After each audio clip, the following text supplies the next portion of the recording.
You're listening to Pombo and Peter's Picks, the home of your favorite sports betting podcast. Presented by The Daily Goat.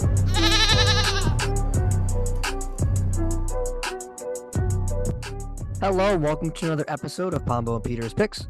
I'm Jason Pombo, joined as always by the great Peter Alves. Peter, how we doing? Halloween is officially behind us. Spooky. Boo. It was good time. Even though things didn't work out, it all works out in the end. Week 9 in the NFL. Let me just tell you, I'm getting pissed off in the NFL. Look at the slate. Garbage. I blame Monday too because I was going to watch the World Series Game 3 and I didn't want to watch the Battle of Ohio, but Rob Manfred forced me to do that. Look, when it comes to the NFL schedule, I feel like during the week, during like the middle parts of the year, it feels like we kind of deal with the bye weeks, and it feels like sometimes the play sort of goes down a little bit. But I will say, Peter, before we go over our picks, I felt like we saw some more offense this week as opposed to the previous like month, which was good to see. And I mean, whether it's good to see or bad to see, we saw it. There was some high scoring affairs, and that's something that we haven't really got to see this NFL season, which has been dominated by unders and low scoring games. So I wonder if it's time for the offenses to sort of break through and bring it up a notch in terms of entertainment value and whatever else, because we all know how much people love offense and how much people hate defense. So, and who makes these bye week decisions? 6 people on bye, and then like 2 people on bye last week, and then 2 people on bye week 13, and then 6 people on bye week 14. Come on, Roger Goodell, what are you doing? If you were in the NFL, Peter, would you prefer to have a bye week in the middle of the year, the beginning of the year, or the end of the year? Nowadays, since the NFL season is way too long, and I'll die on the hill, probably in the middle. Yeah. Too early, it's just too early, and then too late, everybody's hurt. Middle to the end, like between weeks 9 and 10, I think are probably where it's best at. I feel bad for the teams that have it early, like week 5. Because then you got a long road ahead. I'm pretty sure the Patriots had it really early last year, if I remember correctly. And it was a long slate at the end. So, yeah, it feels like the bye week things are rapidly approaching. It's ruining fantasy lineups. But, hey, got to deal with it, right? Part of it. All right, Peter. So I did not do so hot in my picks this past week. I dropped my 4th consecutive premium pick of the week. I had the Bengals minus 3.5. Against the Browns, and Jacoby Brissett and the Browns absolutely destroyed Joe Burrow and the Bengals, dominated them on all phases of the game. That was an L. I also had the Raiders minus 1.5. I'm sure we'll talk about your Raiders. They are the worst team I've ever seen in my whole life. Very, very disappointing effort. And yeah, I got that wrong, which we'll talk about. I also had the Steelers plus 11. That was wrong. The Eagles ended up covering. And then I also had the under for the Cowboys-Bears game, and the Cowboys hit the over by themselves. So got that one wrong. The total was 42, and I think the combined total, what was it, 65 or something stupid? I think it was 49 to like 24 or something. Something dumb, yeah. It's 60-something or whatever. But my pick that I got correct was the Commanders plus 2.5. Taylor Heineke executed a 2-minute drive to beat Sam Ehlinger and the Indianapolis Colts. So, yeah, Peter, I'm 1-4 this past week. I've on a real losing streak here. And like I said, I've dropped 4 consecutive premium picks in a row. So we're going to try to break that in week 9 here. Well, I'm 4-1. Patriots minus 1.5. I got bullied into it. Thank you, Matt, for the free money. Never do that again. I thought you learned for the Jets plus 3 versus your stupid Skylar Thompson. But thanks for the free money and never do that again. I hope you put like a crying face over your face. Oh, well, you're not even making the graphics, so you're probably like blacklisted or something. But yeah, 4-1, Ravens minus 1. Got that right. I don't know what your problem is picking Thursday games. 2-0 on Thursday Night Football. It's pretty easy. Packers plus 11.5. Squeak that out at the end. Cowboys minus 9. Dominated the whole game. And then the only thing that got wrong was Colts minus 2.5. Taylor Heineke. It's pretty good. And that was the only thing I got right, ironically enough. So, good week for you. Bad week for me, and hopefully we can kind of even out this next coming week. I'm necessarily not too optimistic. I thought I liked the slate last week, but I was completely wrong. I hate this board.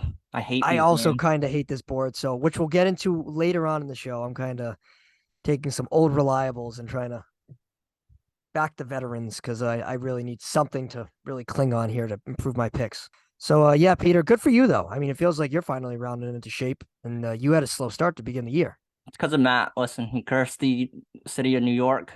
He's in Columbus right now. He cursed the state of Ohio, and he cursed the Columbus Blue Jackets. They lost. Matt is Bruins just 8-1. dropping curses. Yeah, Matt is just dropping curses everywhere he goes. It's like the the road trip of Matt Cunha, huh? I should text Matt on Sunday and be like, "Who do you not want me to bet on this week?" Yeah. So shout out Matt. He is not doing the graphic to the episode that you're currently listening to. I'm back. Shocker. I'm back on the wheel this week. So it's my first graphic, Peter, I'm doing since the NBA one. So Insider secret. I think you're gonna do next one too. Adam Schefter report. All right, Peter. So let's talk about week 8 in the NFL. Let's start off with this past Thursday night's football game. The Baltimore Ravens took care of business in Tampa Bay to win 27-22 against Tom Brady and the Bucs. The Ravens improved to 5-3 on the season, and Tom Brady fell to 3-5 through 8 games. Lamar Jackson in this one was 27 of 38 for 238 yards and 2 touchdowns. This was a real welcome party for Isaiah Likely. 6 receptions for 77 yards and a touchdown. He is from Everett, Massachusetts, which is kind of cool. Other side of things with the Bucs, Tom Brady and the offense still continue to struggle. Brady was 26 of 44 for 325 yards and a touchdown. They were not able to generate anything running the ball. Leonard Fournette was the leading rusher with 24 yards on 9 carries. Mike Evans and Chris Godwin did their thing. They both combined for 12 receptions for about 220 receiving yards. But other than that, they really had no production at the receiver position. Julio Jones was held to 2 receptions. Fournette had 3 receptions. Scotty Miller had 2 receptions. Perryman had 1. So this Buccaneers team continues to struggle, Peter. And it doesn't get any easier from here. They host the Rams this week. Then the following week, they host Seattle Seahawks. Then they're heading to Cleveland. So Tom Brady and the Bucs are struggling, and the Baltimore Ravens potentially have found their identity a little bit here the last couple weeks. Yeah, Bucs lost 3 in a row. Finally, second place in that god awful division. I mean, Tom Brady still doesn't look comfortable. They have no running game. They didn't even make a deal for any running back on the deadline, which was pretty surprising. There's a lot out there. I mean, Brady still doesn't look comfortable back there. Mike Evans, even though he had 123 yards, he still was dropping balls left and right, which is, as the biggest Mike Evans fan, it's really hard to see. But on the other side, the Ravens, as you said, Isaiah Likely broke onto the scene. I think he's starting this week. Mark Andrews, I assume, will be out. Insider secret, so. I'm picking him up everywhere, so don't screw me because I have Mark Andrews everywhere. Who? Isaiah Likely. Oh, you're picking. Oh, I got him in our. Yeah, I know. Yeah, but I'm picking him up everywhere, so don't screw me. But yeah, I mean, Lamar Jackson came back at the form. He had a bad 4 weeks or whatever. But yeah, it's pretty good. I mean, Bengals losing on Monday really helps. Yeah, absolutely. And the Ravens, like I said, they moved to 5-3 on the year. And the Bucs, feels like every week we're talking about like a panic meter on the Bucs, and we both acknowledge that division is arguably the worst in the NFL. So that gives them an opportunity in a window to sort of deal with these growing pains. But again, like I said last week on the show, they're going to be a 10-7, 9-8 team. That's just the reality of it. I just feel like they have too many holes and just a lot of flaws. I'm of the mindset that they should have Byron Leftwich not be the offensive play caller anymore. I think you got to switch things up there. Clyde Christensen, who's their quarterback coach, he's famous. He's famous for working with Peyton Manning, Andrew Luck. I wouldn't mind seeing him call the plays for these Bucs offense, but I don't know. I'm just really down on the team as a whole, and it just feels like they've had opportunities here and they just continue to struggle. Like that first half, I said that second half, the Bucs were just wretched. You know, like how have they not fired their offensive coordinator? Because it's Byron Leftwich, who was a very highly obviously regarded coach. Something's not working. I agree. I think it should be Clyde Christensen. He's a veteran guy and he's the quarterback coach. I would shake things up, but and you have I don't Brady think the Bucs are at that. 9 more weeks or whatever. That's what I'm saying. You should be in a mode in which you say, screw it. Like we're all in. We got to change some things up and worry about the future later. Because you're screwed when Brady walks out the door anyway. So I don't know. This Bucs team, they're 1-3 at home, which is just super uncharacteristic. Can't run the ball. We know how bad the offensive line is. And just, to me, like defensively, I just thought they'd be a little bit better. The secondary is extremely weak. And The Shaq Barrett out for the linebackers, year. Shaq Barrett's out for the year. Devin White does not look like himself. And I don't know. It just feels like this Bucs team is this ain't it, man. I'm not saying you should light your ticket on fire, Peter, but No, because that division's so bad. that's what I'm saying. The division is so bad. It's Tom Brady. You can never count him out. But it's just the reality of things. They're a 9 or 10 win team. In the playoffs, we'll see what happens. But right in the regular season, they're a 9 and 10 team. So yeah, that's on the Bucs and the Ravens, Peter. Let's move on here. Let's talk a little bit about the Falcons Panthers, a game that probably heading to the week you would not expect us to talk about because look, it's two teams that play in that wretched NFC South division, and both teams are sort of in a rebuild mode with PJ Walker under center for the Panthers and Marcus Mariota under center for the Falcons. And Peter, I think it was the best game of the season. The Falcons ended up winning in overtime against the Panthers, 37-34. Marcus Mariota was 20 of 28 for 253 yards, 3 touchdowns and 2 interceptions. Kyle Pitts finally got in the end zone. He had 5 catches for 80 yards and a touchdown. The other side of things, PJ Walker was 19 of 36 for 317 yards, a touchdown and a pick. And Deonta Foreman, 26 carries, 118 yards, and 3 touchdowns. If he's available in your fantasy leagues, you got to go get him. Peter, I got him in ours. I got him in another league. Dude, you're nice. DJ Moore, back-to-back weeks where he's actually producing here. 6 receptions, 152 yards, and a touchdown. All right, Peter, so this game was wild, absolutely wild. And with the win, the Falcons moved to 4-4, and the Panthers fall to 2-6. All right, Peter, on November 2nd, 2022, the Atlanta Falcons at 4-4 currently sit as the NFC South leaders in that division. Who would have ever guessed that heading into week 9? Certainly not me. Actually, you were pretty high in the Falcons. I'm the closest, though. I said they'd win like 7 games, and everyone kind of spit on me. So it's good to see. I mean, Falcons, obviously. Big news today. They traded away Calvin Ridley, the gambling man, to the Jags for like nothing. But I guess that's what you have to do. I don't really know where they're going, to be honest. But the Falcons? Yeah. I don't get what. So we can talk about that trade later in the show. But what do you think about so look, I think we both probably acknowledge that they're not going to win this division. I think we both can kind of assume that the Bucs are eventually going to take a stranglehold in that division. But I will say, Arthur Smith, he's impressed me a couple different times. This Falcons team, which doesn't have much talent, especially at the receiver position, especially with Kyle Pitts having a really, really bad year, and they're 4-4. They've dealt with injuries to Cordero Patterson, and Marcus Mariota hasn't necessarily lit up the scoreboard other than this week, and they're right in the thing. So, I mean, you got to give them credit for that. And people want to say, like, oh, they got lucky in this game with that DJ Moore penalty after that Hail Mary, which was a crazy throw by PJ Walker. But the Falcons delivered in overtime. It was simple as that. Yeah, Falcons almost got crucified. I don't know what the cornerbacks were doing, slowing up on the end. That Hail Mary, the bomb. I mean, I don't know. Good on DJ Moore. I have DJ Moore everywhere. I love DJ Moore. I traded him a couple weeks ago. Yeah, shocker. That's why he's doing good. I have him literally everywhere. So thank you for that. And then Deontay Foreman, Christian McCaffrey, who? Yeah, pretty much. It is what it is. Also, it makes sense, but it is. Yeah.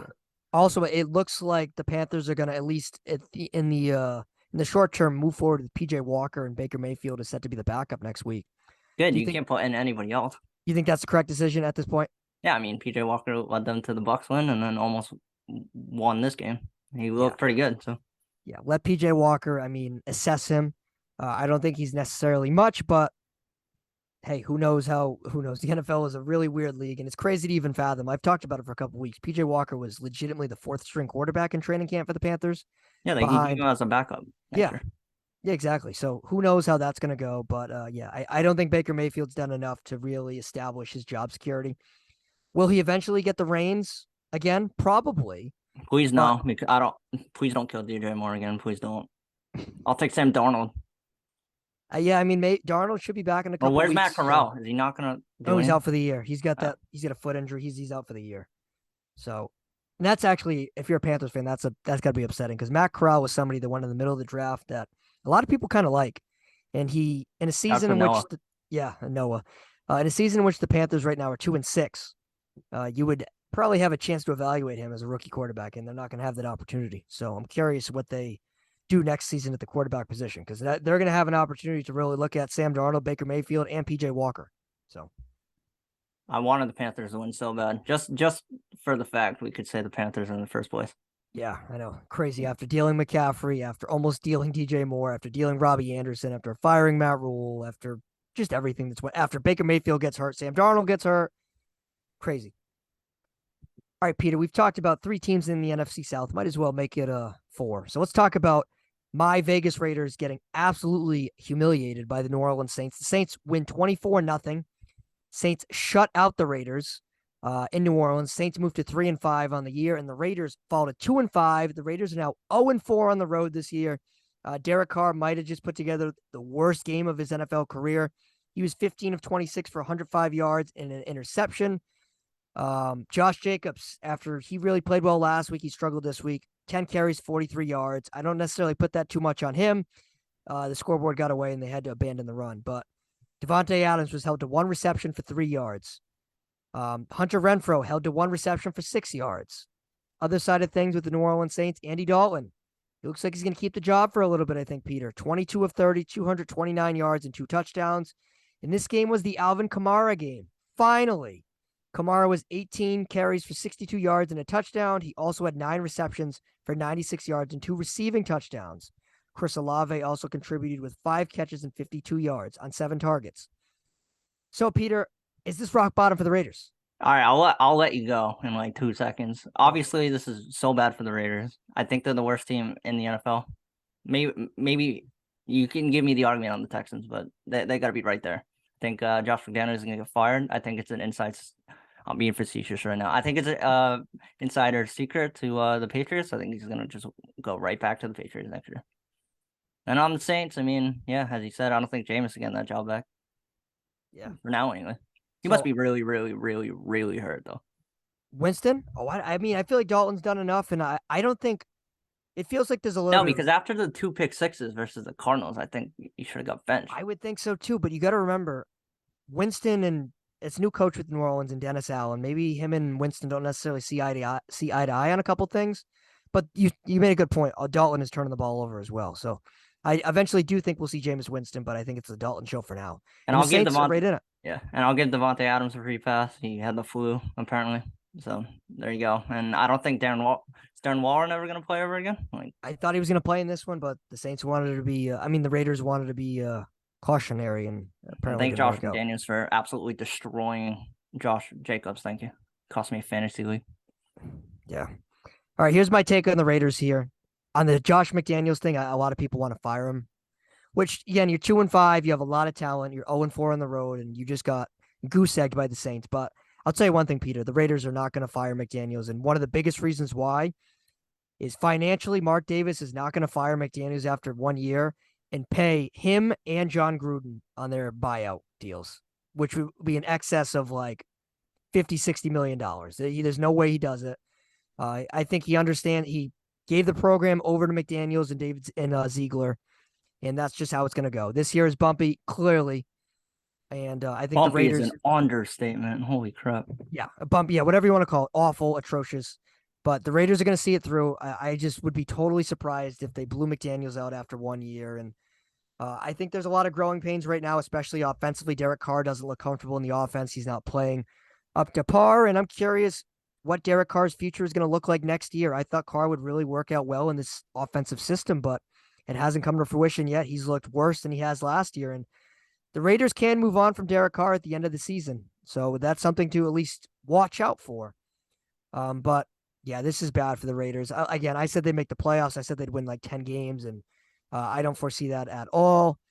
The schedule, it's going to get a little tough in the middle. This coming week, they are home against they're at Jacksonville, and the Jaguars are also struggling. So it's 2 struggling teams going at each other. Such a bad game. Yeah, and it's just not good if you're a Raiders fan. And Devontae Adams has not been the weapon that I anticipated he'd be. It feels like, I understand that he was sick or whatever, but look, through 8 games here, he has 38 receptions, 512 yards, and 5 touchdowns. He's tied for 20th in the league in receptions. He's tied for 16th in yards. And average reception, he's averaging 13.5 yards a reception, which is 33rd in the league. And Devontae Adams, who is, I believe he's the highest paid receiver in the league. If not, he's top 2. He absolutely should be higher on that, but it's on McDaniels and company to get everyone on the same page, and it's not happening yet. So the Raiders aren't going to make the playoffs. No shot. And to me, it just feels like just a lot of disconnect, a lot of moving parts. And I think we might see some overhaul. If things don't get better, I could see Derek Carr playing playing for a different team next year. But again, it's early. I shouldn't say it's early, but the Raiders could absolutely find the stride in the middle of the season and finish the year strong. Like, I don't rule that out. I don't rule out winning 7 games. I don't rule it out. He has a great Indianapolis coat. That'll be next year. Yeah. Great Colt, that one. They are currently projected 6th in the NFL draft. Yeah, we'll see. And the Raiders? Didn't they move their pick to the Packers? No, for Rodgers? I mean, for Adams? No, they still have it, I think. Do they? Or maybe it was... How many? Maybe it was just 1-1 and 2 2s or something. I forgot what it was.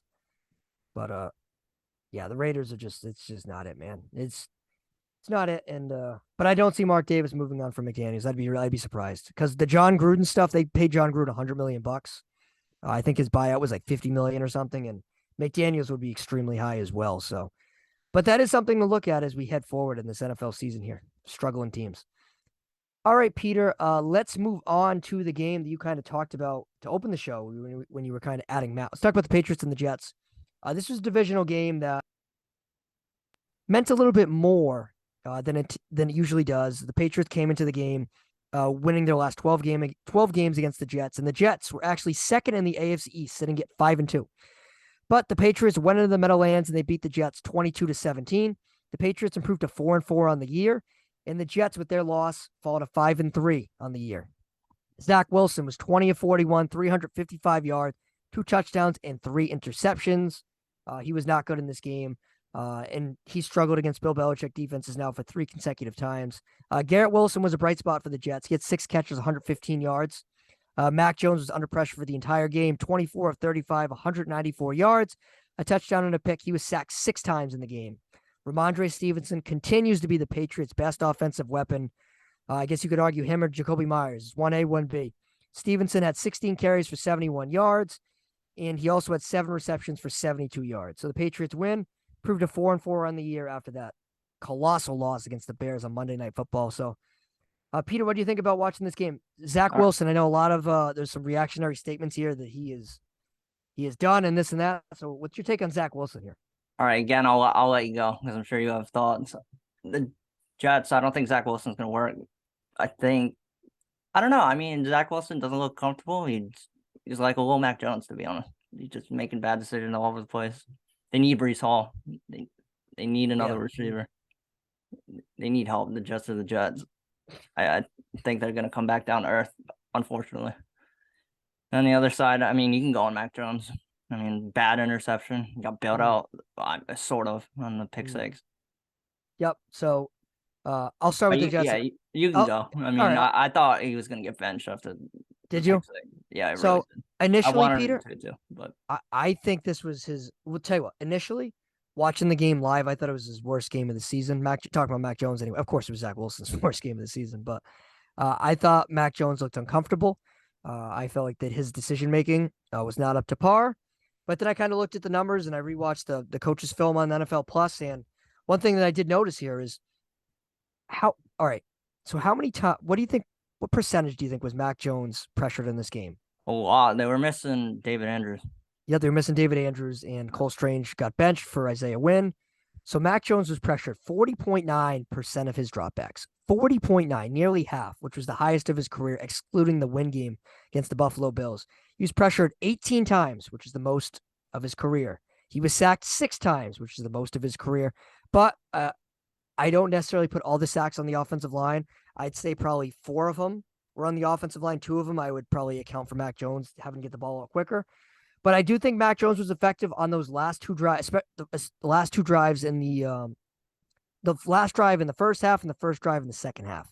The first drive in the second half, he executed some key third downs, and they were a difference maker in the game. And Bill Belichick spoke glowingly about Mac Jones in the post game, and he was just like, "Hey, like he made good enough decisions for us to win." It wasn't perfect, but he got it done, and that's just how I felt after watching the game. Mac Jones made some crucial plays on third down. He did enough. I still think that ankle was still in the back of his mind, especially with that bad offensive line. And they just did enough when they had to do it. That fourth down play to Jacoby Myers was important. That was ballsy. the I touchdown. didn't That like was that play. ballsy. I didn't like them going for fourth down like twice. Yeah, I didn't like it either time, but it worked out, and that was a big reason why. Going forward, they need to keep Mac Jones upright. It's as simple as that.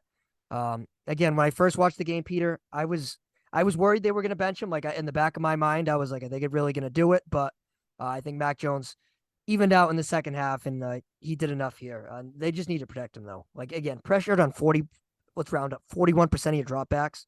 Like, what are you doing? Like, that's just an absurd number. 41%, Peter, nearly half. It's just crazy to me.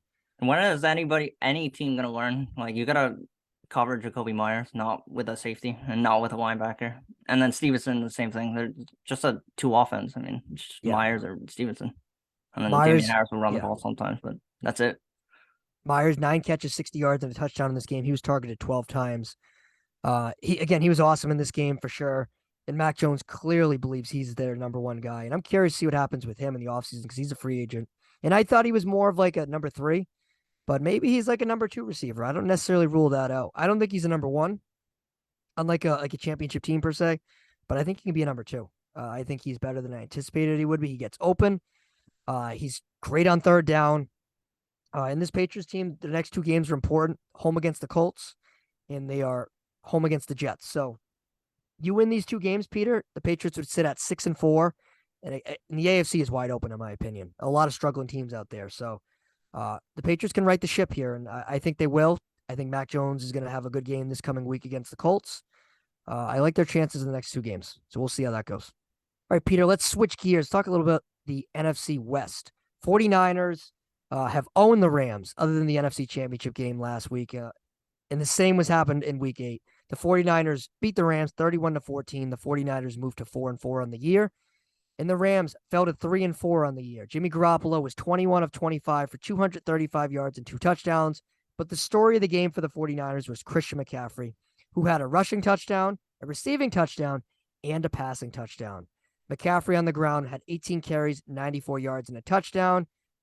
Receiving, he had 8 receptions, 55 yards, and a receiving touchdown. And like I said, he also had a passing touchdown. He threw a 34-yard bomb to Brandon Ayuk.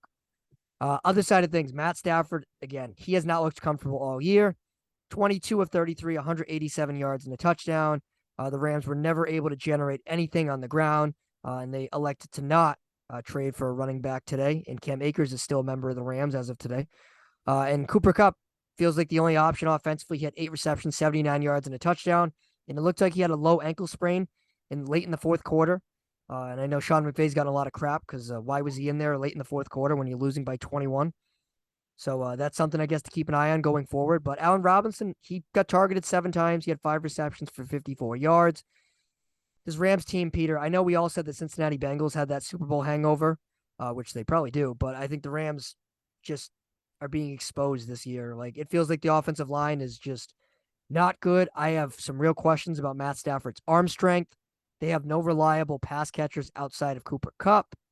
And that defense it feels like it's just not as good as I anticipated it would be. Yeah, I mean, the Rams are a carbon copy of the Bucs. Aging core. Well, not aging with Stafford, but like quarterback. I consider concerns, that. I guess. Yeah. I mean, no running game to speak of. I think Kyron Williams is going to come off IR this week. Receiving, I mean, Cooper Kupp, as you said, a minute left in the game. Why is he still in there? They deserve that, to be honest. And on the other side, I mean, McCaffrey, go McCaffrey. Yeah, McCaffrey was awesome in this game. I still have some question marks if he can actually stay healthy, but I will not. Yeah, I won't defend that trade at all because you don't have to do that. He was awesome in this game. He was one of the big reasons why they won, so that's important. Okay, Peter, let's talk about the Sunday night game this week. Packers Bills. This was a game that, Peter, I believe who'd you at? You didn't pick this game, did you? Yeah, I had the Packers plus 11.5. Okay. So you did. So you were on the right end of it. That was going to be my premium pick of the week if Matt didn't bully me. Thanks, Matt. I thought so. Yeah. So the Bills win this game 27-17 over the Packers. Josh Allen, who didn't necessarily have his best stuff in this game, was 13 of 25, 218 yards, 2 touchdowns, and 2 picks. Stephon Diggs continues to just dominate opposing cornerbacks. He had 6 catches, 108 yards, and a touchdown. Other side of things, Aaron Rodgers and the Packers, the offense still isn't necessarily where they wanted it to be, but at least they were able to run the ball this week. Rodgers was 19 of 30, 203 yards, 2 touchdowns, and 1 interception. But the Packers combined for 208 rushing yards. Aaron Jones contributed 143 yards on 20 carries. Romeo Doubs, he had a nice touchdown catch. He had 4 catches for 62 yards. Packers fall to 3-5, the same as the Bucs, and the Bills moved to 6-1 on the year. So, Peter, this was a game that I think a lot of people had penciled in as a Bills victory, and the Packers offense just wasn't good enough in this game. And did you see the Packers offense improve at all, or do you still think they're kind of in the same situation as the Bucs and the Rams? Pretty hopeless. I mean, they kind of are worse because they don't have the luxury of their division being terrible. They're 3 games behind the Vikings, and they lost week 1, obviously. I mean, it's good to see the running game going. That's what they should have done all year. I mean, just keep feeding the running backs. They have no receivers. Rodgers has no help. His O-line's not even that good either. So, I don't know. That's a world of hurt. Their schedule opens up a little bit. Oh, no, it doesn't. Lions, Cowboys, Titans, Eagles. All right, see you. Never mind. But yeah, and the Bills are just going to be the Bills. They're number 1 or number 2.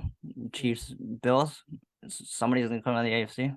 So yeah, it is what it is. It feels like it's a 2-man race in the AFC, and it feels like at this point the Vikings are vying for a while. I mean, the Packers are vying for a wild card spot because the division right now feels out of reach. The Packers are 3-5, and the Vikings are 6-1. So a lot of ground to make up, and it feels like Aaron Rodgers is frustrated. The Packers did not make a move for a receiver.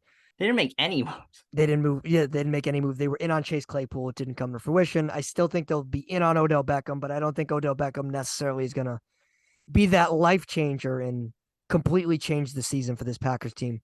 I just feels like I did see some improvements. At least they were able to run the ball effectively. I think that's something they could hang their hats on and move forward as they take on the Detroit Lions at home. But they're actually in Detroit next week. But you know what I mean in terms of running the football, especially against a really weak Lions run defense. But switching gears to the Bills are the Bills. Josh Allen didn't necessarily have to do too much, and he was able to generate a victory. But I did not like the turnovers he had. He could have been picked 3 or 4 times, but it was enough for a victory. And like you said, however you slice it, the Chiefs and Bills are 1A, 1B in the AFC. As far as we know, one of them is going to come out of the AFC unless something radical happens. The Bills can't sleep. They're only 1 game behind the Jets and the Dolphins, and then 2 games behind the Patriots. It's true. But it just feels like, I don't know, it just feels like they're light years ahead of everyone else. So, yeah, again, sure. I do think they addressed it a little bit at the trade deadline, but I do think their failure or inability to run the football could come down to hurt them. Devin Singletary looked fine. Yeah, he looked okay. I think he had 60-something rushing yards, but I don't know. It just feels like in big spots, they need to actually dedicate sometimes to the run, and it feels like they don't want to do that sometimes. So we'll see. All right, Peter, let's talk about the Monday Night Football game, the game that happened on Halloween night. Very spooky for the Cincinnati Bengals, Peter. You like that?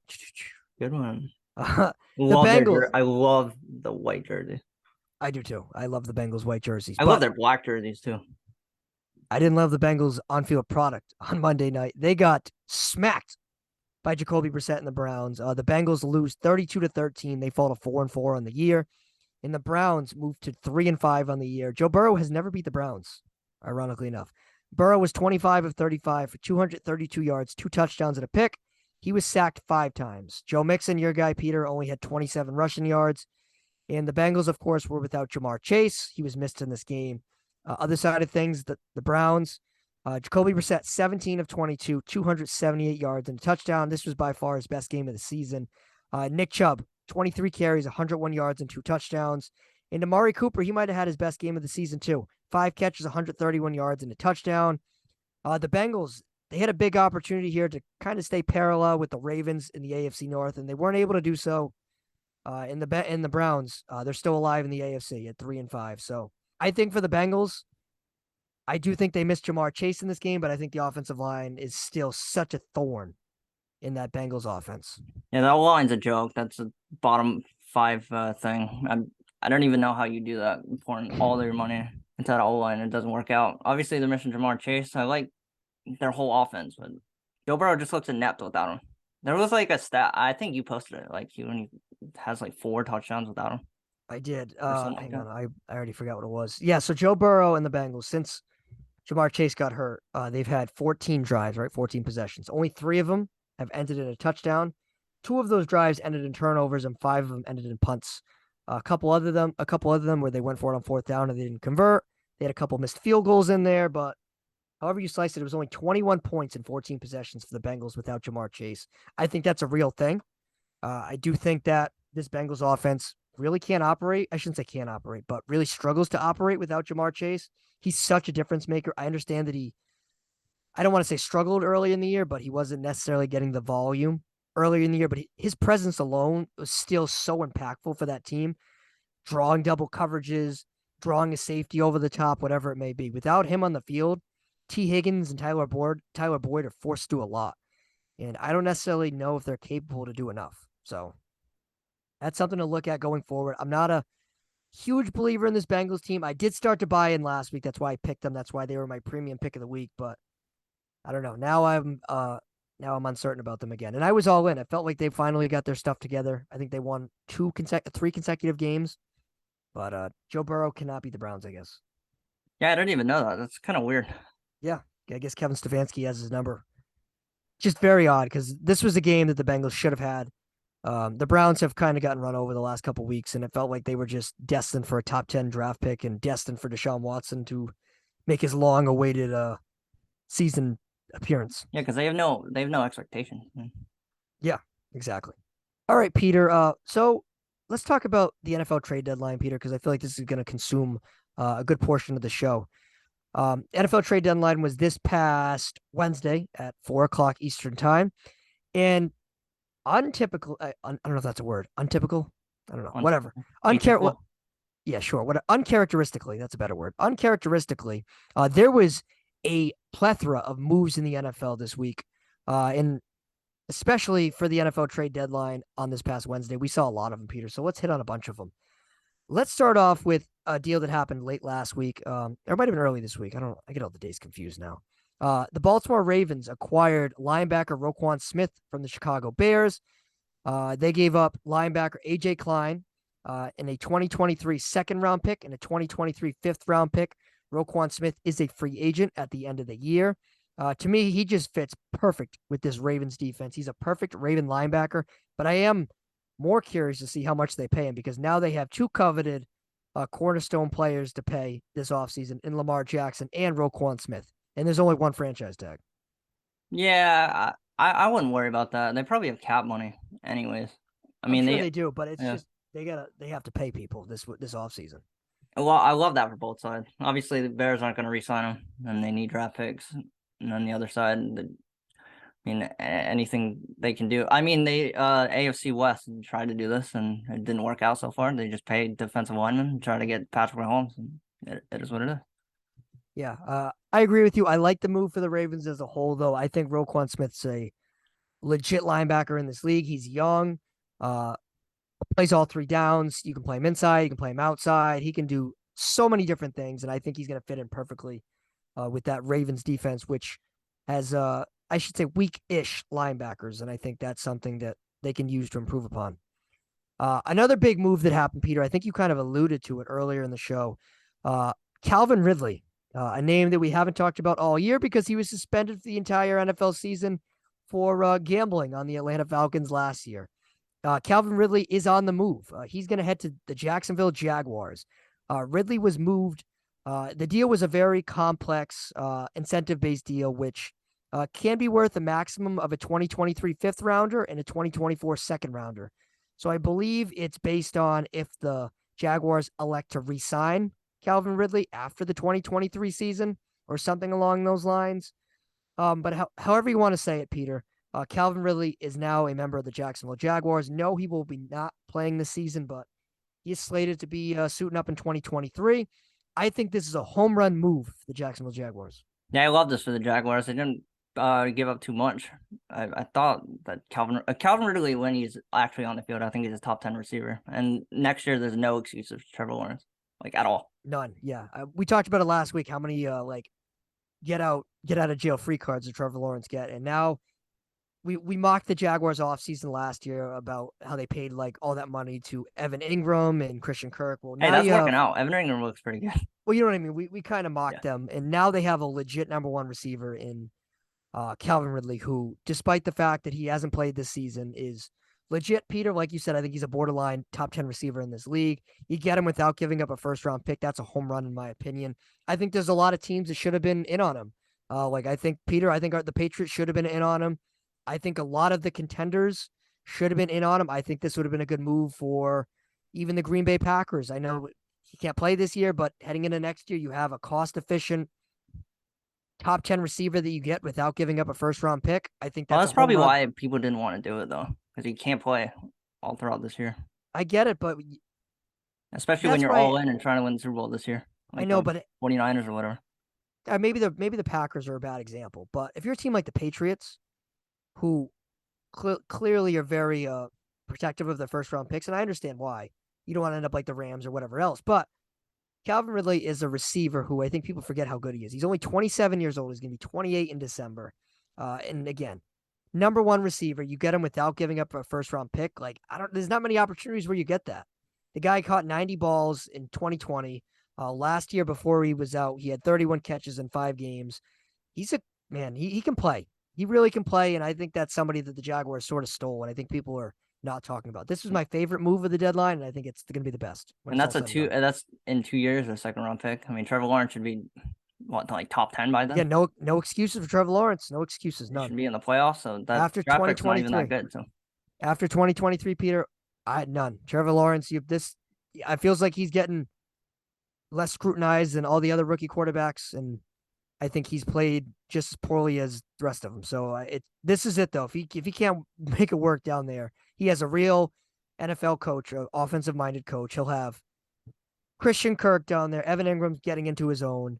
Travis Etienne's a legit running back. They just drafted a linebacker with their first overall pick last year. You know, they have got to make. Assuming they'll have a top 5 pick again. Yeah, exactly. Make it work, Trevor Lawrence, and get out. All right, Peter, let's move on. Let's talk about the Denver Broncos. The Broncos were busy in this trade deadline, and I like what they did. They traded edge defender Bradley Chubb and a 2025 fifth-round draft pick to the Dolphins for a 2023 first-round pick, a 2024 fourth-round pick, and running back Chase Edmonds. So the Broncos, after trading for Russell Wilson, now replenished their draft capital, and they have a first-round pick this coming year. And the Dolphins have now, I think, moved 3 consecutive first-round picks in a row. So, Peter, do you like this move for the Dolphins? I know that they've had some injuries in their front seven, specifically in their pass rusher. So I understand why they made this move, but a first-round pick seems like a lot for Bradley Chubb. I mean, they all are kind of all in, I guess. They're going to have to pay $2 extra. Yeah, I think they're going to have to pay Chubb, too, no? Yeah. I mean, Mike McDaniels is the next Sean McVay, I think. He doesn't care about first-round picks. Yep. I like it on both sides. Obviously, if you do it with the Broncos, you have no picks. Seahawks, obviously own your whole future. Thank you, Russell Wilson. But yeah, I like it for both sides. It makes sense, I guess. It makes sense for both sides. The Dolphins, they feel like they're a pass rusher away on that defense, and they address it. But it's a steep price for sure. Bradley Chubb is somebody I really like. But I mean, when you kind of look at things, he's had a great year so far. He's at 5.5 sacks. I think he's had 26 tackles. I think he's had 2 forced fumbles, pass deflection. He's had a good year, but he's dealt with some injury history the last couple years.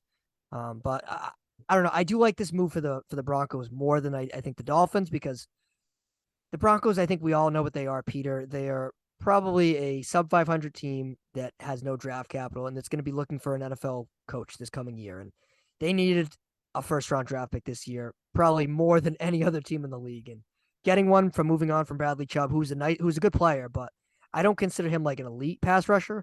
Like, I don't consider him like Von Miller. I know a lot of people were making that comparison, and I think that's sort of outlandish. Von Miller is a Super Bowl champion, first team all defense. You know, he's done it all. And Bradley Chubb's a little bit of I don't want to call him like he's a worse player. He's a one-time Pro Bowler compared to Von Miller, who I think's made the Pro Bowl, 10 times? Something like that. Sure traded to 8 times for Von Miller. And Von Miller was a 3-time All-Pro. Sure traded to Denver for Russell Wilson? No, not Mr. Unlimited, but Broncos country. Let's ride.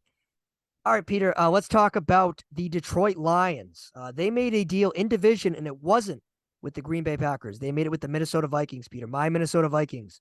The Lions traded tight end TJ Hawkinson to the Vikings for a 2023 second-round pick and a 2024 third-round pick. Vikings tight end Irv Smith, he has a high ankle sprain, and he's likely to miss more than a month. So I think TJ it's Hawkins, like 6 to 10 weeks. yeah, I think so too. So Hawkinson is slated to really be that number one tight end. And now the Vikings, you look at their skill position players here, Peter. Dalvin Cook, Justin Jefferson, Adam Thielen, KJ Osborne, TJ Hawkinson. It feels like the Vikings are loaded at 6-1. They feel like the least talked about 6-1 team in the NFL right now. You're not going to like this, but I think they're frauds. I think their defense needs okay. a lot of work. And I don't trust Kirk Cousins in an NFC Championship game if he gets there. Well, we'll cross that bridge when we get to it. But I like that trade for both sides. I mean, Hawkinson's not a free agent after this season, so he has another season after this. It kind of puzzled me a second and a third round pick, though. I think that was a little too high, but it makes sense after the injury to Irv Smith. Yeah. The thing I was puzzled on was that it was an in-division deal. You don't see many deals like that in today's NFL. And the Lions ripped all those people that bet on Dan Campbell for Coach of the Year and the over for the Lions, win total, and everything else, getting sucked into Hard Knocks. But the reality is the Lions are a rebuilding team. Their defense is one of the worst in NFL history, to be frank. And they have some offensive skill position players. They gave up one of them right today on Wednesday in TJ Hawkinson. But I do think they need all the draft capital they can get as a rebuilding team, and that's why they made the move. I like Hawkinson a lot. I feel like he's one of the most underrated tight ends in the league. This season, he hasn't necessarily taken that jump that I anticipated he would be, that he would have done, but I think he's going to fit in well with the Vikings. I think playing in a role in which he's not necessarily going to be dependent upon on every snap is going to be important. 30 seconds, right? There's no way they pick Bryce Young or CJ Stroud, right? The Lions? Yeah, no way, right? I would say pick somebody trade down, pick somebody on defense. That's Jared Goff's not the problem. Yeah, I'm not saying we'll talk about it later, but yeah, I don't think quarterback's the reason the Lions are like 1-6 right now. But I do think if the Lions evaluate someone at the top of their draft board and it's a can't miss guy, they'll do it. But if you're a Lions fan, you're gonna be really disappointed because there was a lot of hype entering this NFL season. Like we said, Dan Campbell was the most bet on coach to win Coach Hard of the Knocks' Year. fault, though. It was Hard Knocks' fault, and I think a lot of people bought in on Dan Campbell and the whole charade, and it just feels like that defense is awful. They fired their defensive backs coach Audrey Pleasance late, I think on Monday. The secondary is abysmal, man. It's a real bad secondary, and Jared Goff is doing as much as he can. Like they put up close to 30 points this week. It wasn't enough, of course, but I don't know. The Lions, it feels like they have holes now, and if a quarterback they like is there, I think they will draft him because it's the most important position on the field. But like you said, the defense is really what needs work. And I do think ultimately that'll probably be the move in which they go to. But they can get rid of Jared Goff without paying him. I believe his guaranteed money is officially running out at the end of the year. All right, Peter, let's talk about the Kansas City Chiefs, New York Giants. The Chiefs acquired former first-round pick Kadarius Toney from the Giants in exchange for a 2023 third-round pick and a 2023 sixth-round pick. Kadarius Toney, the receiver from Georgia, like I said, was picked in the first round just a season ago, is somebody that apparently has not been in the good graces with Brian Dable and has barely been on the field, and it just feels like he's been a mess. I think he's only had 2 receptions all year. He had 39 receptions last year in 10 games. So, Peter, do you believe that the Giants decided to make this move because they think he just can't play, or do you think the Chiefs kind of bought in too early? What do you think? I don't know, because the Giants need a receiver. They obviously, I don't know if did you say that Dable hates him? Like he must. I mean, I would say he does, and I know he's been banged up, and a lot of people are saying it's the injury he has sort of been like played up. So I mean, I think he's been in 2 games. He's got to pass his physical to move, so he's not that hurt, I guess. And the Chiefs, I mean, swing for the fences. It's only a third-round pick for somebody got drafted a year ago, like top 10 or whatever it was. I liked him out of college, so. I did too. I'll give you 2 sides of the coin for this. I'll start with the Giants side. So if the Giants are in a situation and they see like, wow, this kid can't play, we don't think he should even be a starter on this team. Like we like guys like Wendell Robinson, and I don't know, whoever you want to slice in there. And they say, we're not going to be like, for example, the Patriots, and we're going to sit with N'Keal Harry for 5 years and then trade him for a 7th-round pick. We're going to get in front of it while people still think he can play, and that's why you do it now. That's why if you're the Giants, you make the move. If you're the Chiefs, you sit here and say, this is an asset that is being underutilized with the Giants. He's not playing because the coach doesn't like him. He's going to fit in perfectly with our offense. He's speedy. He's quick. He's versatile. He's going to fit in with Juju Smith and Marquez Valdez-Scantling and Hardman and all those guys. And that's why you make the move if you're the Chiefs. And to me, it signals that the Chiefs are probably out on the Odell Beckham Jr. sweepstakes. So I guess this is a deal that we're going to have to wait and see how it kind of shapes out. But I see why both teams made it. The Chiefs think they have an asset in which they can turn into a real first-round pick, and the Giants, they think Tooney sucks and he's not part of the future, and that's why they made the move. And if they think that, they got a pretty decent draft haul in return. Yeah, I mean, it is the back end of the third. Well, way back into the third round. So. Yeah. So we'll see how that one goes. Another one, Peter. The Pittsburgh Steelers traded wide receiver Chase Claypool to the Bears for a 2023 second-round pick. Chase Claypool, of course, I would call him like the 1B option for the Pittsburgh Steelers. And the Bears finally giving Justin Fields a known offensive weapon. So, yeah, I mean, people on Twitter that are complaining that this is way too much. I mean, you can't complain that you need Justin Fields to get an actual receiver. And then when he kind of gets a receiver, it's way too much. I mean, you can't beat both sides. But it should help Justin Fields. I think, listen, if you want to know the secret, Justin Fields passed Mac Jones and passed Trevor Lawrence, I think. I think he's my number one. It feels like Fields' stock has went up the last month. He could run all over the place. I like Justin Fields.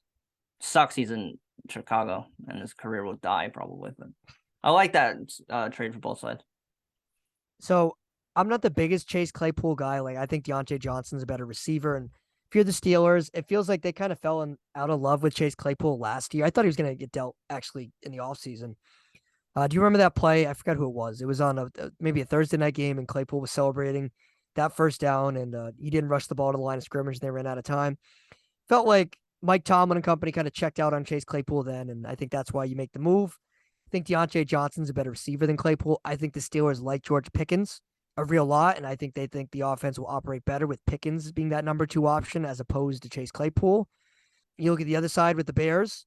Chase Claypool, I know it's giving up a second-round pick might seem like a steep price, but when you're throwing to guys like Darnell Mooney and N'Keal Harry and you can stop there, N'Keal Harry, Cole Kmet, and it feels like that's why you make the move. So the Bears, who felt like for most of this trade deadline were in a selling stage, they bought on this particular player.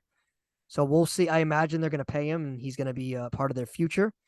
But I'm curious to see how he fits in with that Bears offense. He's a big guy. He can block pretty well, but Justin Fields isn't necessarily like that throw the 50-50 ball kind of quarterback up. So I'm curious how he's going to fit in there. Also, reports have been reported the Packers also offered a second-round pick for Chase Claypool, but the Steelers elected to take the Bears offer as opposed to the Packers offer. And I think Chase Claypool would have been a good fit with the Packers. I think if you're a Packers fan, that's got to annoy you a little bit. I guess. I mean, if I was the Steelers, I'd pick the Bears pick over the Packers. Oh, yeah, that's why you do it. Yeah, absolutely. For sure. I'm not roasting the Steelers for doing that. I think, the Bears pick's going to probably be higher than the Packers picks. That's why you do it. And if the Packers really wanted the player, they could have threw in a day 3 pick and deal would have got done, but they didn't. So, Peter, last move I want to talk about, because I think there was 20 moves. We obviously can't talk about all 20. Was the Eagles. They acquired defensive end Robert Quinn from the Bears in exchange for a 2023 4th-round pick. Robert Quinn is somebody that kind of goes unnoticed. He plays in the defensive line, not really talked about, but he is nearly as impactful as any defensive end in the NFL. And I think he's a perfect fit for that Eagles team. He was an All-Pro last year. I like this move a lot from the Philadelphia Eagles. And the Eagles, who continue to sit undefeated here, and it felt like their front seven was, I don't want to call it depleted, but maybe it was a weak spot. Robert Quinn, I think, fills in that gap. Yeah, I mean, tell him after the press conference. That's kind of sad and kind of a dick move, to be honest with you. But I like it from both sides. It's only a 4th-round pick. Yeah, Eagles rolling. They're probably the best team in the NFC, probably. Yeah, I would say I would put just them as by the number default, one. I guess. Yeah. All right, maybe they're not gonna go undefeated, but they don't have a lot of tough games left.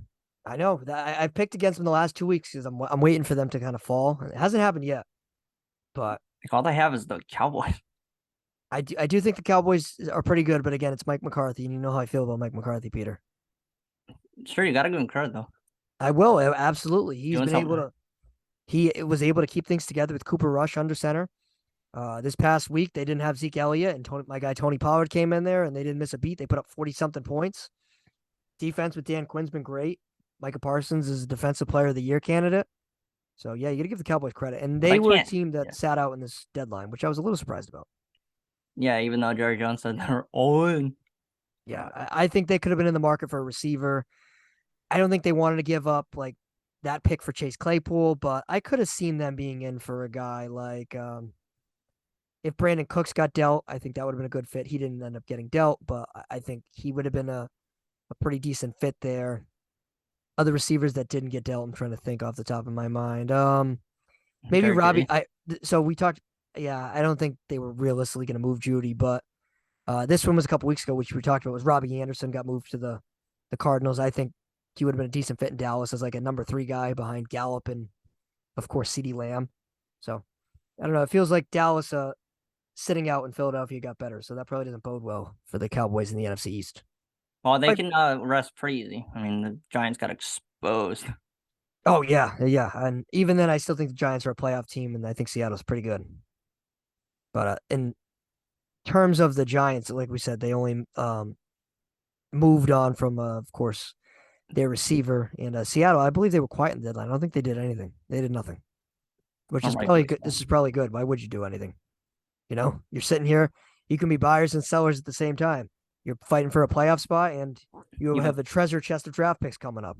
You have a top 5 pick. It's Yeah, the other way with the Jets and Jamal Adams. It's so true. Yep. Feels like, yeah, it's like the Uno reverse card. All right, Peter, do you want to give our picks now? Let's do it.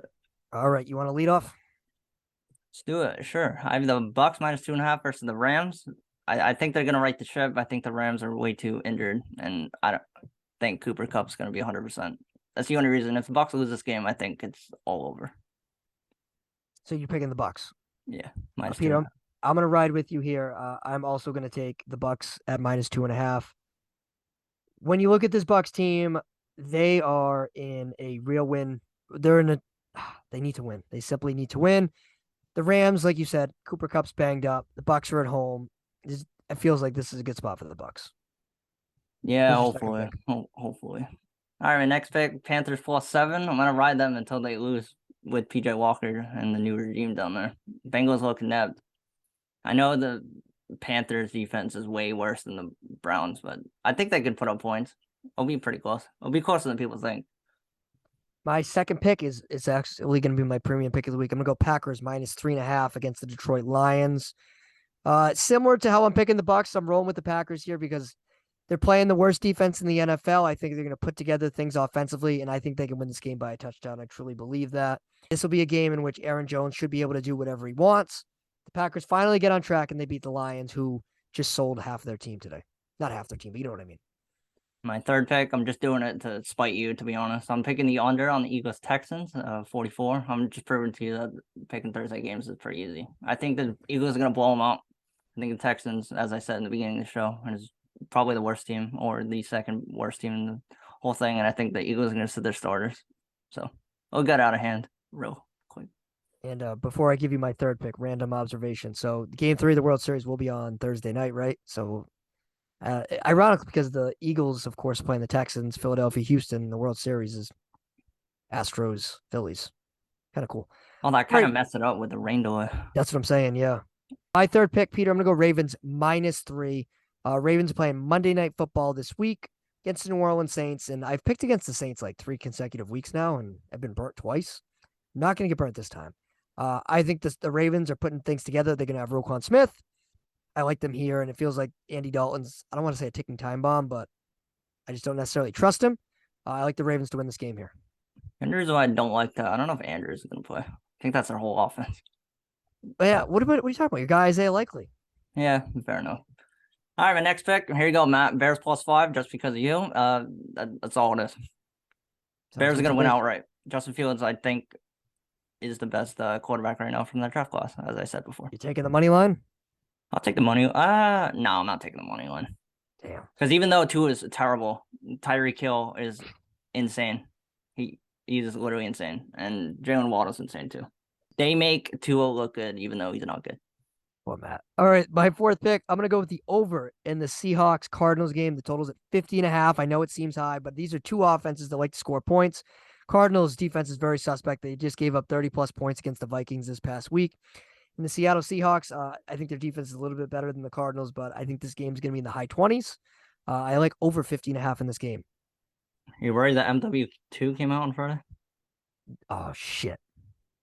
No, I didn't even think about that. All right, my last pick, my premium pick of the week. I'm surprised you didn't pick this. Pats minus 5.5.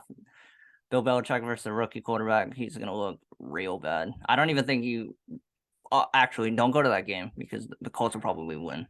But on paper, the Colts shouldn't score more than like 7 points. Peter, the curse of me is gone. I told you they won against the Lions. The curse is done. That doesn't count, though. Why does it not count? All right, my final pick. I'm going to stick with the over again. Over for the Vikings Commanders. It's set at 43.5. Like I said, the Vikings, I think the offense can put up points, and I think Taylor Heineke can also put up like 20-something points. I like the over in this game. Trying to be a little bit unconventional this week because I've struggled so much. So we'll see how it pans out, Peter. Well, this board is absolutely terrible. I know. That's why I'm picking two totals because I'm not in love with a lot. All right, Peter, you want to talk some NBA? Yeah. All right, Peter, we had some NBA breaking news on Wednesday. The Brooklyn Nets parted ways with head coach Steve Nash. Steve Nash, who felt like he was on the hot seat all off season, but the Nets ended up sticking with him to start the year, and they finally moved on from him after 7 games.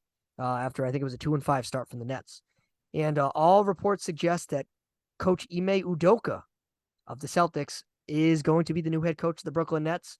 Peter, I was not surprised one bit. As soon as Steve Nash was fired, I said Ime Udoka was going to be the new head coach of the Nets. Yeah, I'm not surprised either. He was lurking there the whole time. It was kind of obvious. They're not getting any compensation, which is totally understandable. It sucks, but the reason is they're not going to pay. They won't have to pay Udoka's buyout or anything like that. Yeah, which makes sense. I mean, I'd do that over the draft pick. Over a second-round pick. Who cares? They have a logjam in Maine anyway. It doesn't even matter. But no, it is what it is. And when was that date? Like November, or December? Whenever they come to the TD Garden. February 3rd, I think. February 1st. Oh my God, I would pay $1 million just to go. Yeah. Just the atmosphere. So the Celtics-Nets rivalry, it's going to take on a new level because you have the whole Kyrie Irving thing, right? Which has, of course, been withstanding for years now. He won't play. He probably won't play. You have now this new element with Ime Udoka, who is not allowed to coach the Celtics. It's still been vague about what he actually was suspended for. But the NBA has passed on giving him any penalties, so take that for what you want. And now the Celtics are going to ride with Joe Mazzulla, 34-year-old first-time head coach, and Ime Udoka is going to head to Brooklyn and be the coach with Kyrie, Durant, Ben Simmons, Joe Harris, and all those guys in Brooklyn. So it's going to be crazy. The one thing I will say, I think Ime Udoka is going to get frustrated because I don't think this Nets team is good defensively. I don't think they have the capability to be good defensively. The whole thing about Ime Udoka's defensive system is the ability to be versatile, flexible defensively, and I just don't think the Nets have the personnel to be that. But Udoka can absolutely control a room. He can absolutely control these stars in Kyrie Irving and Kevin Durant, as whacked as they are. And as bad as they struggled, they respect Udoka, and I think Udoka will absolutely improve this team. Does that make them a championship team in my eyes? It still doesn't, but I take them more serious today than I did yesterday. It is pretty surprising. It is Steve Nash that was doomed to start, but it is pretty surprising 7 games in. You already got to act. I think this has been something that I think. Well, they should have done it last offseason. I don't know why they didn't do it. Because they were waiting on Udoka, in my opinion. I think this was something that the Nets have probably been waiting on for months since the whole Udoka stuff started to kind of sprinkle out. I know we got it right before training camp, but I don't rule out that the Nets kind of had it ahead of time and maybe knew that the Celtics were going to go in this direction. So maybe they were just kind of looming around, and that's why they kept Steve Nash. And when the time was right and the legal process worked itself out and the investigation and all that, and that's when they wanted to strike. So maybe the Nets kind of just waited it out for they officially would have to not give up anything via trade. So I think it's a good win for the Nets because I think Udoka is a real coach. He is 10 times the coach Steve Nash is, and the Celtics-Nets rivalry, like I said, has become a lot hotter today than it did a couple weeks ago. So that should be crazy to see. And I will say, I think there is now some pressure on Joe Mazzulla. I understand the coaching probably matters less than the NBA does it than it does in a lot of other sports. But if Joe Mazzulla it holds the Celtics back for whatever reason, I think there'll be some second guesses. And if Udoka really takes off with the Nets and the Nets win a title before the Celtics, there's going to be some real problems. Could you imagine? I think they look pretty good though. Oh yeah, no, I agree. No, But it's it been a is small 6 games. sample size. Yeah. We'll see how it is when things start flying and all that sort of thing. And Peter, one last topic. Russell Westbrook looks like he's going to come off the bench now for the Lakers. The Lakers have struggled mightily. And ironically enough, Peter, when we did the NBA preview show with Carr and Noah, we've barely brought up the Lakers. We pretty much. Somebody said they wouldn't even make the playoffs. I think it was Noah. And I forgot who it was. Noah's looking right because this Lakers team has struggled. And the Their Cavs bench, are Peter, 5-1. their bench is awful. Absolutely awful. They have Matt Ryan is like their 8th man, who was like the Celtics' 14th man last year. Like, I'm not even joking. He was the Celtics' 14th man last year. He is now a rotation player on this Lakers team. And Westbrook doesn't want to be there. It feels like they don't want him there, but they don't want to give him away. The Lakers have no tradable assets other than LeBron and Anthony Davis, but they obviously don't want to do that. So it's a mess, real mess. Do you think they're hopeless? I mean, they're not hopeless because they have LeBron James, but he only can do so much. They're deteriorating. Anthony Davis is healthy-ish. I know he was out with a back injury, but it is what it is. His health is suspect, yeah. Yeah, Lakers probably will squeak into the play-in tournament, which is a joke. I will say the Lakers are not a championship caliber team this year, and in the foreseeable future, I don't see how you necessarily get better. I really don't. They're in like a lose-lose situation. Stephen A. Smith alluded to it earlier. Well, they got to blow it up. I agree with that. They might have to blow it up. Might have to trade LeBron. Like, it's just simple as that. You have nowhere to go. You have no money. You have no assets. You have no picks. You have nothing. Like, the cupboard is legitimately bare. Your number one asset is like LeBron James, who's whatever it was, 38 years old, whatever it is. It's just crazy. And I don't want to say broken down Anthony Davis, but injury riddled Anthony Davis. Maybe their hope is you have Kyrie Irving eventually blow himself out of Brooklyn and end up in LA, but even then, it seems unlikely at this point now. It's just a mess. It's a mess. That team was poorly constructed, poorly built from the GM on, and it's rough. You can hang your hats. You're the Washington Nationals. You did win a championship 2 years ago. You did. And even if it was in the COVID year, you still won it. And I will say, if they did not win that championship, I think there would have been probably more drastic decisions that would have happened this previous offseason. So. But it is real early. I mean, it's stupid early. The Utah Jazz right now look like they're the 96 Bulls. Nah, that's the Bucs, actually. Yeah, them too. Yeah. Even though they almost lost to Detroit. Yeah. Detroit looks pretty good too. The record's not there, but Cade Cunningham looks like he's an all-star, and Jaden Ivey looks like he could be a Rookie of the Year candidate. So, how you doing in our fantasy basketball league? I am 1-1, I think. I think I play you this week. I think I'm 2-0. Oh, you're 2-0? Yeah, I don't really know like any people on the bench, so like I don't even know what I'm doing, to be honest. But it is. Peter, best of luck. All right, Peter, you want to wrap up the show with 5 questions not about football? Yeah, let's do it. All right, Peter. Number 1. All right, let's change it up. Now, number 1. What is your least favorite costume that you saw while trick-or-treating? You can answer the questions this time. Okay, all right, that's fine. What is while trick-or-treating? Well, yeah, you said that you. Oh, okay, that's cool. My least favorite. I saw cereal box. That's the weirdest one. The cereal box. Cereal box. All right, number 2. What candy do you guys give out? Do you give the full-size chocolate bars? No. It was Reese's. It was Reese's, Snickers, lollipops, and I think Milky Ways. Lollipops. You know. Number 3. What's scary? Sorry. Number 3. What scary / Halloween movie would you not want to be in? Nick Carter asked us on Bo Sox. Would I not want to be in? Yeah. Like be like if it was real life? Yeah. So like Nightmare on Elm Street, you can't sleep. Okay. It. I don't want that clown. Yeah.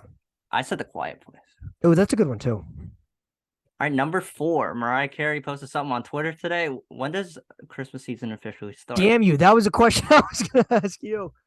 I tell you what, I went to a store this past weekend and there was Christmas stuff already out, but I would say after Thanksgiving, like the day after like Black Friday. Yeah, me. I agree with that. I hate people that do it right now. But it's already starting. It's already starting. And number 5, assuming that this might be the last year of the daylight savings, do you like it? So I hate when it gets dark early. I'm opposed to that. It feels like I don't like the days being shorter. I hate that. So I like more light, especially in the afternoon and stuff. Like Peter, I got home today from work at like 4:00 and like or close to 4:00, and I just look outside and I'm like, oh, like pain. And Yeah, hopefully that you know gets what I mean? passed to the House of Representatives. I think it will. It sounds like it will. And everybody set your clocks back on Sunday.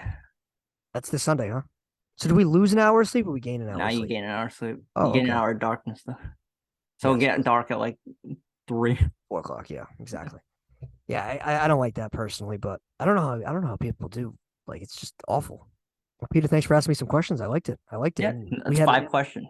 We had an overlap. Oh, did we? Yeah, we did. I was going to ask you the same Christmas one. Well, 'tis the season. Mariah Carey says so. All right, well, thanks for listening to the Pombo and Peter's picks. Matt, never, ever, ever do that ever again. Oh, you would definitely be sorry. Enjoy Columbus, though. Have fun on the road, Matt. Stay hot.